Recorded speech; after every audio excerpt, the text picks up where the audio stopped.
Hello' guys, কি খবৰ আপোনালোকৰ?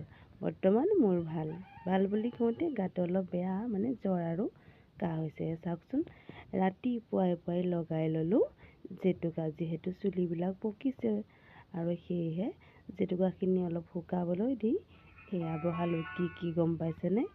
এয়া হ'ল অমিতা।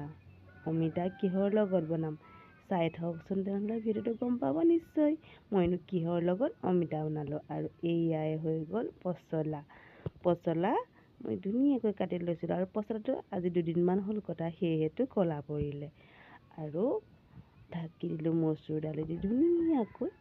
কিন্তু তৰকাৰীখন ভাবিছিলোঁ বহুত বেয়া হ'ব বুলি, কিন্তু ইমানেই সোৱাদ লগা হ'ল বুজাব নোৱাৰি।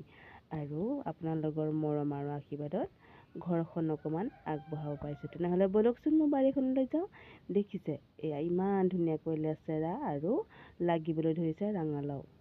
আৰু এয়া চাওক, এইবাৰ কিন্তু মোক জাতিলাৱে ঘাটি খুৱালে, কাৰণ জাতিলাও নালাগিলে। এই কোমোৰাজোপা যে বহুত খালোঁ, তথাপিতো এতিয়ালৈকে লাগি আছে, কেৱনীয়া হ'লোঁ। তেতিয়াহ'লে এতিয়াৰ ভিডিঅ' ইমানেই, বাই বাই।